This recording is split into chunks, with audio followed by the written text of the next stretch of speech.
Hi. So I have been thinking a lot and contemplating my life a lot and really just taking my lifestyle up to the next level of honesty, integrity. I don't drink at all anymore. And I've had a lot of time to reflect on what's important to me in a company and why I want to run a business. So the thing I've come up with is, one thing I was talking to my friend about today was every roommate I've ever lived with, we've always talked about budgeting and money. And my roommates before, and my friends, like I've helped them with their accounting and their budgeting and really just helping them strategize how to basically making them more aware of what their spending habits were and how they could improve them. And I actually did this with my brother, and I've always done it for free, okay? Free 99, because I enjoy it. I enjoy crunching numbers, and it's like a puzzle. It's like, where is the fault? Where are you wasting money? And doing it by hand, of course, it takes quite a bit of time. As for me personally, every month I had at least 100 transactions, which goes to show you about our buyer and consumer market. And some people that's modest. So, and I'm just talking about like the $5, the $1, the $20, all of that stuff accumulates in a month.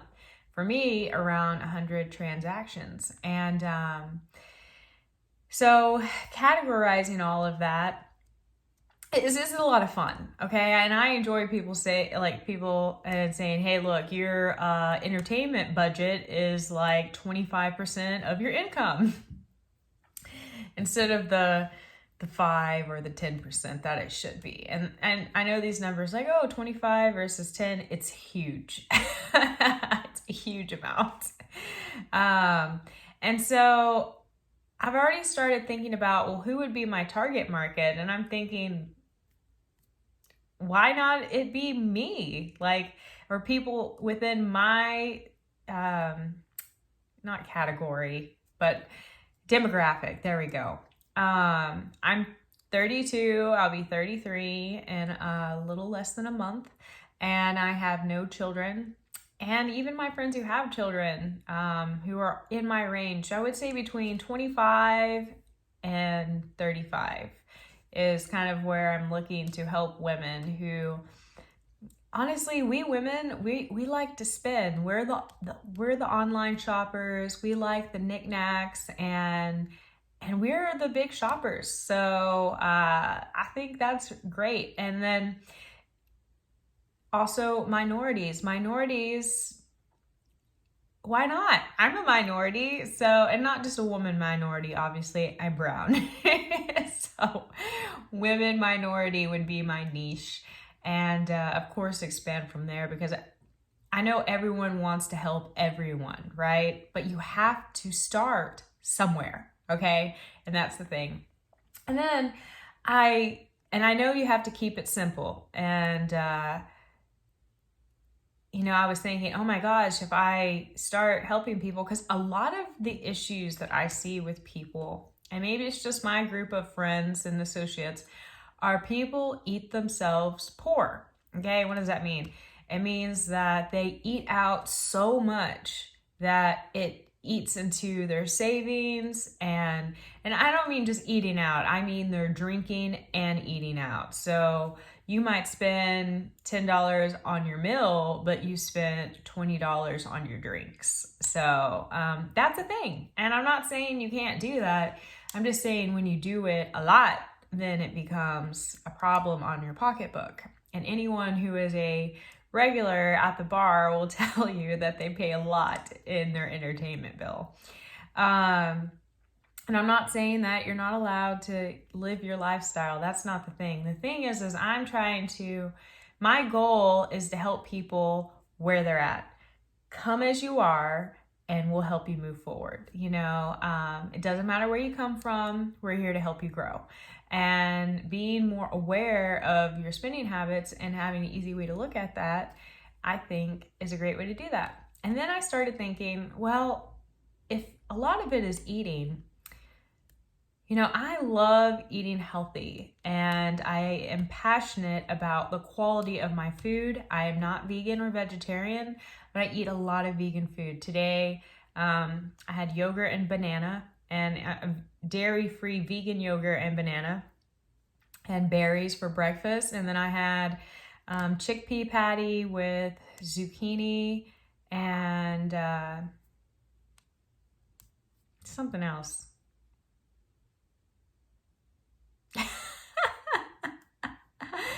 Oh, a potato. Sorry. A potato with onion and vegetables and no butter, no sour cream, no cheese, and then zucchini. So that's pretty much what I've had today. And I feel great. And a lot of people, if you look at me, can't tell that I'm turning 33 soon. And, I'm pretty fit. I work out, I run at least. What I tell people is I run at least 3 times a week. And then in between that, I do yoga and go to the gym. So I'm working out at least 4 or 5 times a week. If it's 3 because I'm super busy, oh well. But I always make sure that I work out as much as I can and not feeling guilty about it. If I know that I just can't, then I just can't.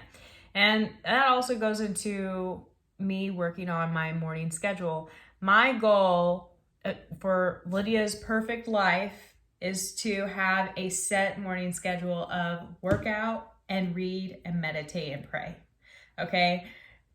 But the thing is I like to work out. Sometimes it ends up taking an hour. And that includes the commute to the gym and back, right? Now, if I just run in my neighborhood, then a 30-minute run with a 15-minute stretch, done in 45 minutes, that's easy. But if it takes me 10 minutes to get to the gym, 10 minutes back, okay, that's a 20-minute commute plus the workout. If it goes into an hour workout, which it usually does at the gym, then we're looking at an hour and a half of working out. And then reading, I would like it to be an hour, but right now it has to be 30 minutes till I figure out my time management thing. And then, but the goal is to read for an hour every day. Even if I have to break it up 30 minutes in the morning, 30 minutes at night. Whatever it is, hour in a day is my goal. And then meditation. I would like to say that I can meditate for 10 or 15 minutes, but I really like to meditate for a good 30 minutes. If I get a 30-minute meditation in, and sometimes my prayers will take 5-10 minutes, we're looking at like 40 minutes worth of prayer meditation. So when you look at all that, so that's like an hour and a half plus 40 minutes plus 30 minutes, we're looking at like 3 hours, 4 hours of just morning me. And I know a lot of people don't have that, okay? And I'm not asking you to have that, but it's not about what I want, or it's about what you want and what's important to you. Maybe 10-minute meditation and prayer and affirmation is good for you, and maybe a 30-minute workout is all you can do, and maybe reading for 15 minutes a day is really all you have time for, and that's great too. Like, small steps forward are still steps, okay? And in this life of what I call lazy sprinters, no, in this world of lazy sprinters, we truly live in a life of marathon, okay? It's not about sprinting. It's not about making $1 million by the time you're 20.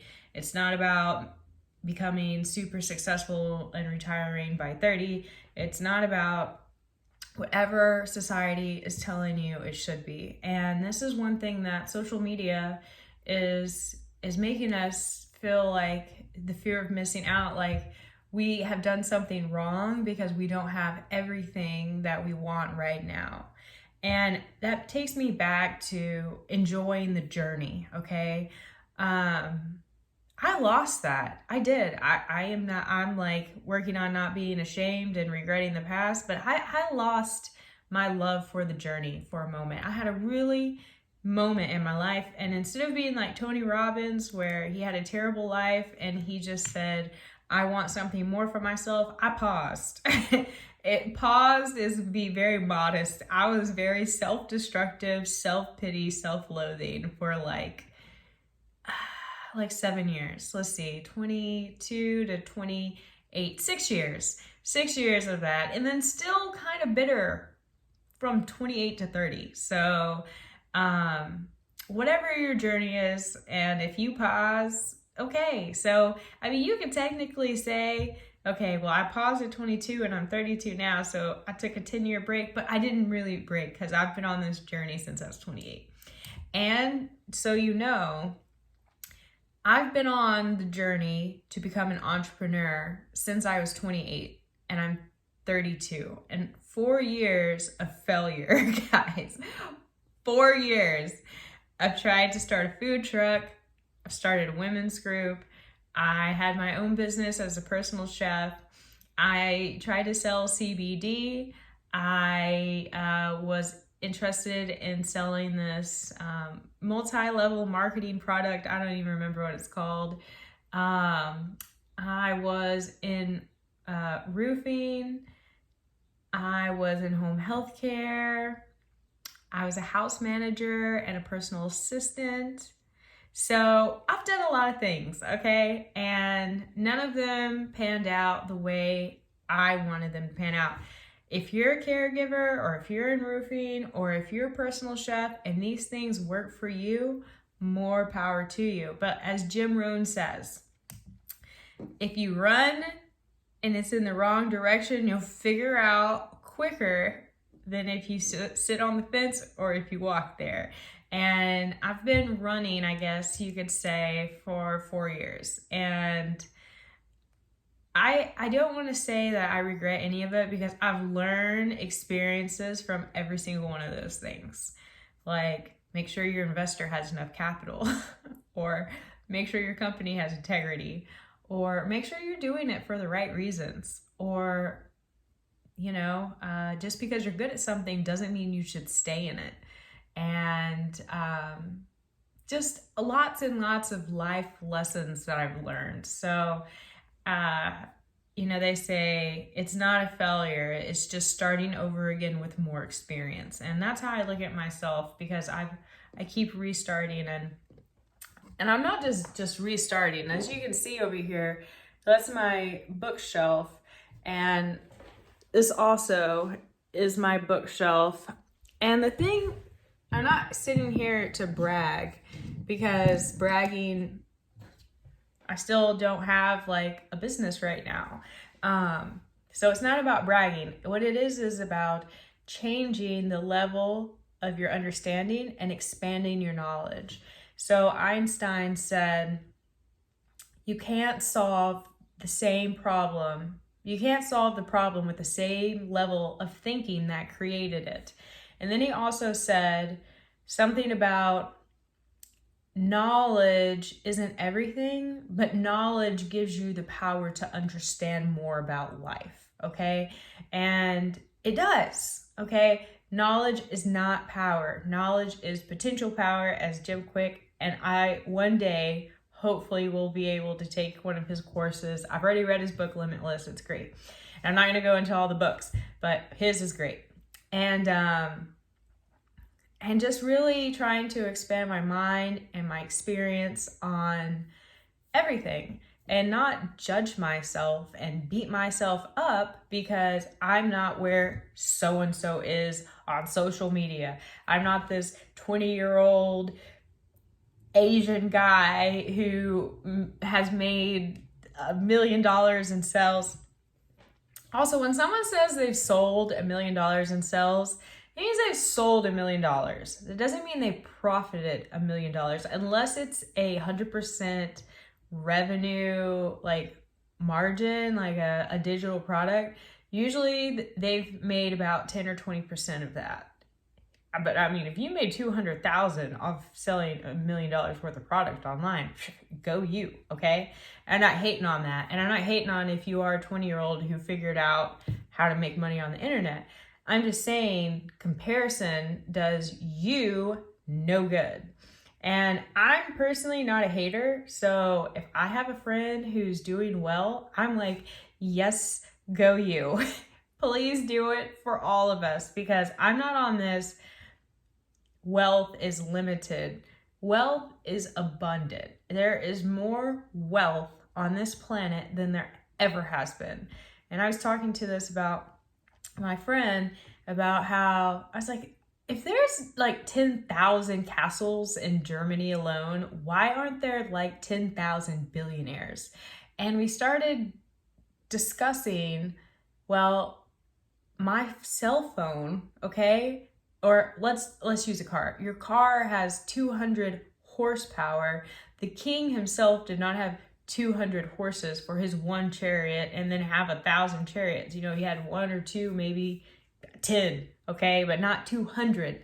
And so money and value and currency was different.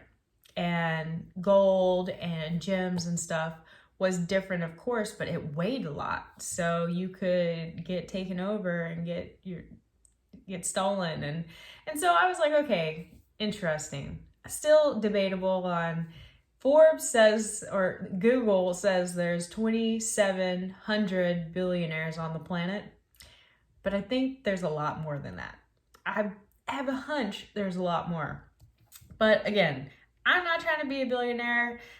I have my own personal goals, which means I can go to the doctor without sweating. I can provide my future children to an Ivy League college if they prefer, and to start their life without debt, and really have a good retirement plan. And yes, I would like to take 2 vacations a year around the world.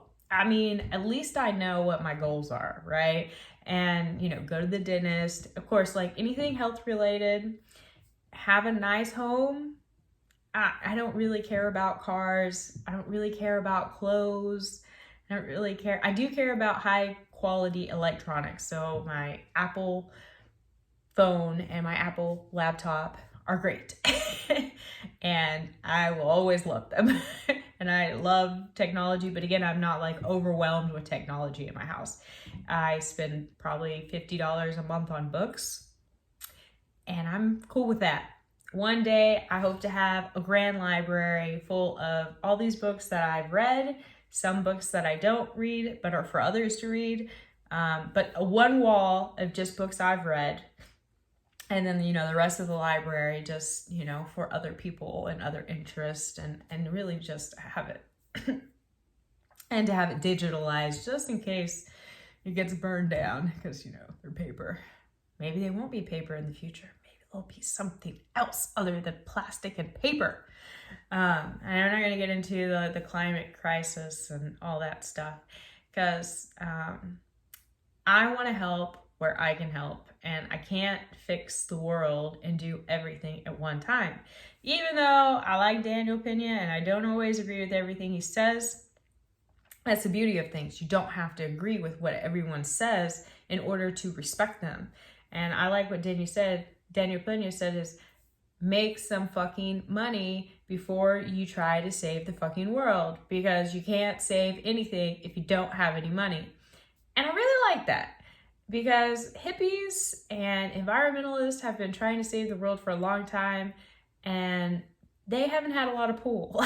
And as we can see, it's good to have a little bit of money, to have a little bit of pull to do things. And now, of course, if you're a connector and you have the finesse and you're a charismatic person, and you can connect with people like Leonardo DiCaprio and Richard Branson and all the other people who are doing great things, who are famous, then you do you, boo. And I like this concept that, we're all different, okay? And we're all gonna like different things. You might not like my face. I'm sorry. I can't do anything about it. It's what was given to me. That's it. So you don't have to watch me, and you don't have to listen to me, and you don't have to like me or respect me. That's cool. And if you do like what I have to say, if you think that I have something valuable to offer, please share it. And let's become more valuable as people. And I respect the person who doesn't agree with me, because usually I learn something. I learned something that I liked, something I didn't like, or something I didn't know, which is great. And this whole concept of if they don't agree with you, then they're bad. No, they might be wrong, but they're not bad. And that we've lost a little of that beauty in social media and the way that humans are interacting with each other. But this is kind of new. Like, people are like hating on people on the internet for sounding stupid and blah blah blah. This is all new. Okay, like, the internet in 2000 is not the internet in 2021. Okay, in 20 years this stuff has blown up. We are addicted to our phones. We wake up, don't wake up and look at your phone. We wake up and look at our phone. We go to sleep looking at our phone. Don't do that either. And that's what a lot of people do. Now, I know older people are like, but change is the only thing constant in life. Change is the only consistent thing in life. Everything's going to change. Eventually, one day, my hair will turn white. Eventually, one day, we will have a new type of great phone and communications. And hopefully, it's not tied into our body and it's constantly reading our biometrics. I don't want to get into that either, even though I love sci-fi. But I just want to get back to why I started talking. And that is, I just want to be able to help people. And I'm trying to figure out how to be a more valuable person. I've never really been a selfish person, except for the fact that I want to be able to eat high quality food and take care of myself and live in a safe neighborhood. The fact that I've been shot in a bad neighborhood and the fact that I had to eat bad food and it made me sick are the reasons why these values are important to me.